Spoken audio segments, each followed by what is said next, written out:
Hi friends, പുതിയൊരു വീഡിയോയിലേക്ക് എല്ലാവർക്കും സ്വാഗതം. അങ്ങനെ വേദ വന്നിട്ട് വിക്രമിൻ്റെ കൈ പിടിച്ചിട്ട് എഴുന്നേൽപ്പിക്കുന്നുണ്ട്. അതിനുശേഷം ശ്രീകാന്തിൻ്റെ അടുത്തേക്ക് ചെല്ലുകയാണ്. എന്നിട്ട് ശ്രീകാന്തിനോട് പറയാണ്, എന്നെ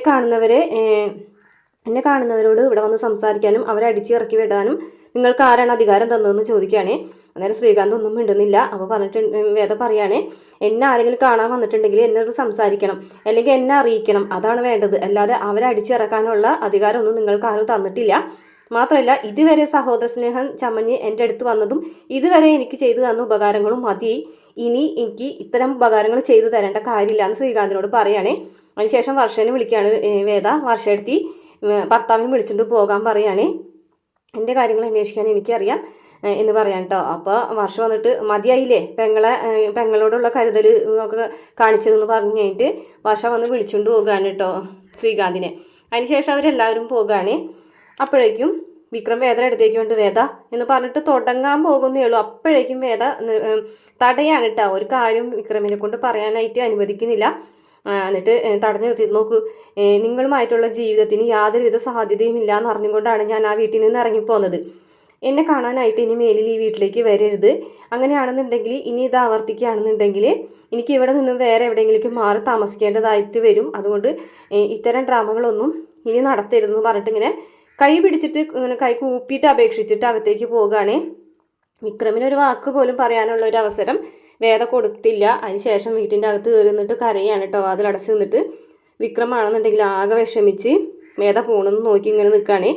അപ്പോൾ വേദ കയറി വാതിലടയ്ക്കുന്നതും ഒക്കെ നോക്കി ഇങ്ങനെ പാവത്തിനെ പോലെ നിൽക്കുകയാണ്. ഒരക്ഷരം പോലും പറയാനോ അല്ലെങ്കിൽ കാര്യങ്ങൾ പറഞ്ഞ് മനസ്സിലാക്കാനൊന്നും ഒരു അവസരം വേദ കൊടുത്തില്ല. അങ്ങനെ വിക്രം അങ്ങനെ ആകെ സങ്കടത്തോടെ കൂടി നിൽക്കുകയാണ്. അകത്ത് നിന്നിട്ട് കരയുന്ന വേദന ദീപ്തി നോക്കി നിൽക്കുന്നുണ്ട്. ദീപ്തി വാച്ച് ചെയ്യാണ് ഇവരെന്താണ് ഈ വേദന ഒരു മനോഭാവം അറിയാൻ വേണ്ടിയിട്ട്. വിക്രമാണെന്നുണ്ടെങ്കിൽ സങ്കടത്തോട് കൂടിയിട്ട് തിരിച്ചു പോകും. വേദ അവിടെ നിന്ന് കരയുന്നത് ദീപ്തി കാണുമ്പോൾ ദീപ്തി ഓടിച്ചെല്ലാണ്. പക്ഷേ അപ്പോഴേക്കും ദീപ്തിയുടെ അടുത്ത് നിൽക്കാൻ കൂട്ടാക്കാതെ വേദ വേഗം തന്നെ മുകളിലേക്ക് പോവുകയാണ്. ദീപ്തിക്ക് കാര്യം മനസ്സിലാവട്ടെ, എന്തോ ഒരു കാര്യമായിട്ടുള്ള പ്രശ്നം ഉണ്ടെന്നുള്ളത്. കരഞ്ഞുകൊണ്ട് വേദ പോകുമ്പോൾ വേദ പിന്നീ കൂടെ തന്നെ ദീപ്തി ഓടിച്ചില്ലാണ്. എന്നിട്ട് പറയുന്നുണ്ട്, ചേച്ചി ഇത് കുറച്ച് കൂടുതലാണ്. ചേച്ചി പറഞ്ഞില്ലേ വിക്രം ചേട്ടനായിട്ട് യാതൊരു വിധത്തിലുള്ള പിണക്കവും ഇല്ല, എന്തോ കാര്യങ്ങൾ കൊണ്ടാണ് ഇങ്ങോട്ട് പോകുന്നതെന്ന്. എന്നിട്ട് ആ പാവം ഒന്ന് കാണാൻ വന്നപ്പോൾ അതിനെ കൊണ്ട് ഒന്ന് സംസാരിക്കുക പോലും ചെയ്തില്ലല്ലോ, ഒന്ന് മര്യാദയ്ക്ക് കാണാനോ ഒന്നും മിണ്ടാനോ പോലും ചേച്ചി സമ്മതിച്ചില്ലല്ലോ എന്നൊക്കെ ചോദിക്കുകയാണ്. അന്നേരം വേദ ദേഷ്യപ്പെടുകയാണ്, ദീപ്തി നീ എൻ്റെ കാര്യം നോക്കണ്ട, ഇനി നിൻ്റെ കാര്യം മാത്രം നോക്കിയാൽ മതി, എൻ്റെ കാര്യം നോക്കാനായിട്ട് എനിക്കറിയാം, ഇറങ്ങി പോകുന്നൊക്കെ പറയുകയാണ്. അന്നേരം ദീപ്തി എന്ന് വിട്ടുകൊടുക്കുന്നില്ല കേട്ടോ. ദീപ്തി പറയുന്നുണ്ട്, ചേച്ചി ഇത് ശരിയല്ല ചേച്ചി വേറെ എന്തോ ഒരു കാരണം, ശക്തമായിട്ടുള്ളൊരു കാരണം ഇതിൻ്റെ പിന്നിലുണ്ടെന്ന് എനിക്ക് നന്നായിട്ട് മനസ്സിലായിട്ടുണ്ട്, അത് എന്നോട് പറഞ്ഞേ പറ്റൂ എന്ന് പറയുകയാണേ. അപ്പോൾ വേദ, അതെ എനിക്കിന്ന് ഓഫീസിൽ പോകാൻ റെഡി ആവണം, നീ പോകാൻ നോക്കുമെന്ന് പറയാണ് കേട്ടോ. അപ്പോൾ വേദന പിടിച്ച് തിരിച്ചു നിർത്താണ്. ചേച്ചി എനിക്ക് മനസ്സിലായി, ചേച്ചി വിക്രം ചേട്ടനും തമ്മിൽ യാതൊരു പ്രശ്നവുമില്ല. പക്ഷേ ഇതിൻ്റെ ഇടയിൽ മൂന്നാമതൊരാൾ കളിക്കുന്നുണ്ട്, അതെനിക്ക് 100% ഉറപ്പായി. മറ്റാർക്കു വേണ്ടിയിട്ടാണ് വേദേശി ആ വീട്ടിൽ നിന്ന് ഇറങ്ങി പോന്നിട്ടുള്ളത്, അതാരാണെന്ന് ഉറപ്പായിട്ടും ഞാൻ കണ്ടുപിടിച്ചിരിക്കും. ഉറപ്പായിട്ടും അതിൻ്റെ പിന്നിലുള്ള കാരണം എന്താണെന്ന് ഞാൻ മനസ്സിലാക്കുകയും ചെയ്യും, പുറത്ത് കൊണ്ടുവരികയും ചെയ്യും. ചേച്ചി നോക്കിക്കോ എന്ന് പറഞ്ഞിട്ട് ദീപ്തി അങ്ങോട്ട് ഇറങ്ങിപ്പോവുകയാണ്. ഇത് കേട്ടിട്ട് വേദ അവിടെ ഇരുന്നിട്ട് വീണ്ടും കരയാണ്. അതിനുശേഷം പിന്നെ കാണിക്കുന്നത് വരുണും ദീപ്തിയും കൂടി നമ്മൾ സംസാരിക്കുകയാണ്. അപ്പോൾ വേദന കാര്യം തന്നെയാണ് പറഞ്ഞുകൊണ്ടിരിക്കുന്നത്. അപ്പോൾ എന്താണ് കാരണം എന്നുള്ളത് നമുക്ക് മനസ്സിലാക്കാൻ കഴിയുന്നില്ല. അപ്പോൾ വേദേശിയുടെ ഇപ്പോഴത്തെ അവസ്ഥ എന്താണെന്ന് ചോദിക്കുമ്പോൾ എപ്പോഴും മുറിയിൽ ഇരിപ്പ് തന്നെയാണ്. അപ്പോൾ വീട്ടുകാരോടൊക്കെ സംസാരിക്കുന്നുണ്ടോ എന്ന് വരുൺ ചോദിക്കുകയാണ്.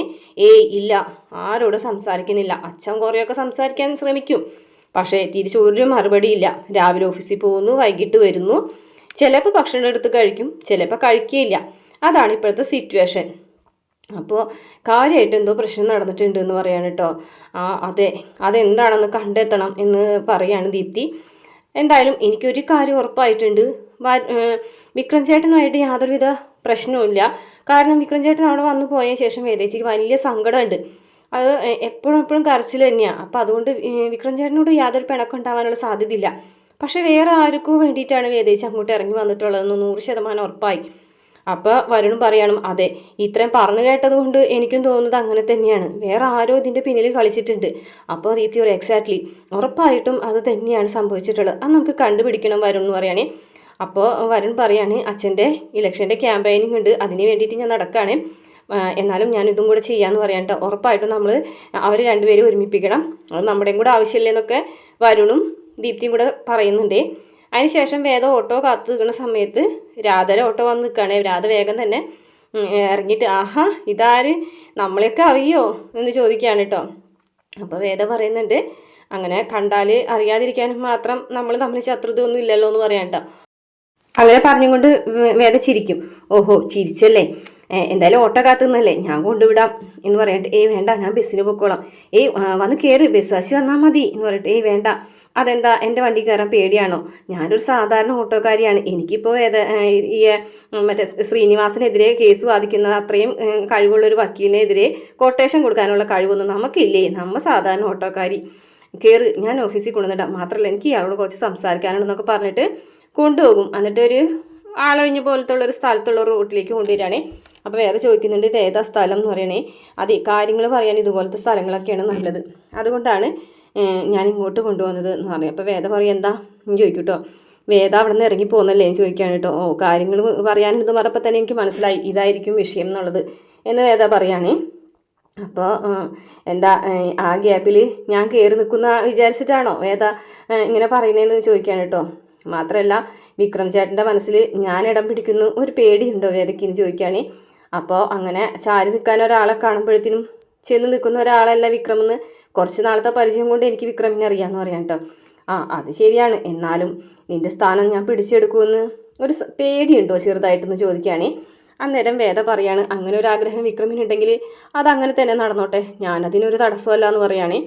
അപ്പോൾ രാധ പറയാണ് ഇപ്പോൾ വേദ ഈ പറഞ്ഞ വാക്കുകളിൽ ഒരു ഇടർച്ച ഉണ്ടെന്ന് എനിക്കറിയാം, കാരണം അത് ഏറ്റവും കൂടുതൽ നന്നായിട്ട് മനസ്സിലാവുന്ന എനിക്കാണ്. ഏതോ ഒരു ദിവസം ഒരു വർഷം മുമ്പ് എൻ്റെ ഓട്ടോയിൽ കയറിയിട്ടാണ് വേദ വിക്രം ചേട്ടൻ്റെ വീട്ടിലേക്ക് ചെന്നത്. അന്ന് വിക്രം ചേട്ടനുള്ള ഒരു കൊട്ടേഷനാണെന്നാണ് ഞാൻ കരുതിയത്, പക്ഷേ എനിക്കുള്ള കൊട്ടേഷനാണെന്ന് എനിക്ക് പിന്നീടല്ലേ മനസ്സിലായതെന്ന് രാധ പറയുമ്പോൾ വേദയ്ക്ക് വിഷമമാണ് കേട്ടോ കേൾക്കുമ്പോൾ ഒക്കെ.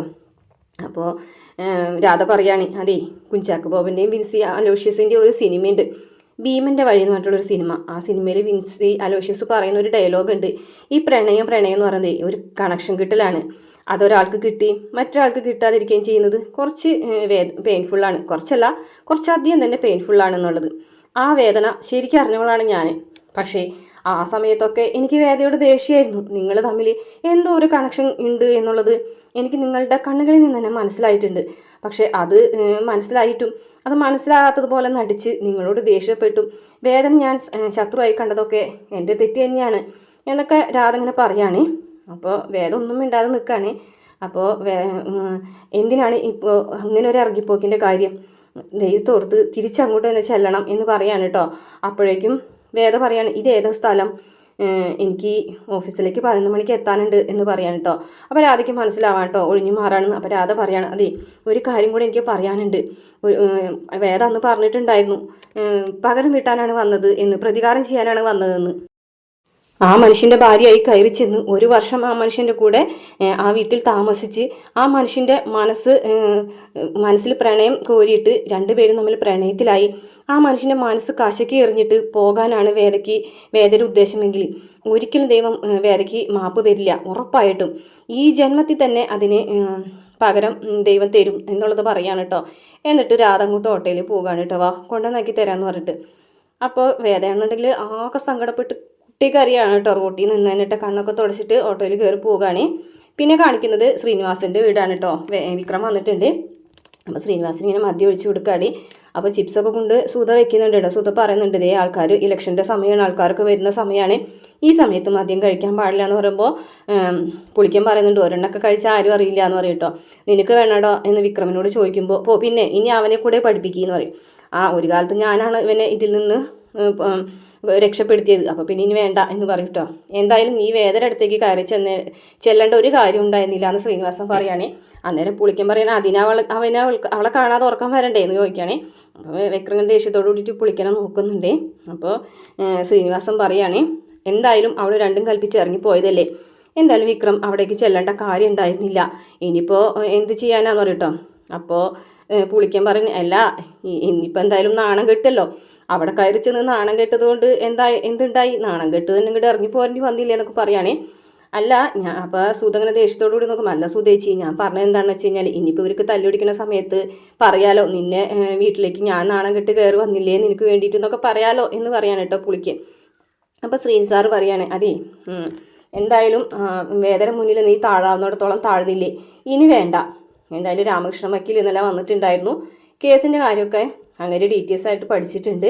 അപ്പോൾ നിൻ്റെ മൊഴിയാണ് നമ്മളെ കേസിൽ നിന്ന് രക്ഷിച്ചത്. അപ്പം നിൻ്റെ മൊഴി മാറ്റാത്തിടത്തോളം കാലം നമ്മൾക്ക് പേടിക്കേണ്ട ഒരു കാര്യമില്ല എന്നാണ് പറഞ്ഞതെന്നൊക്കെ പറയും.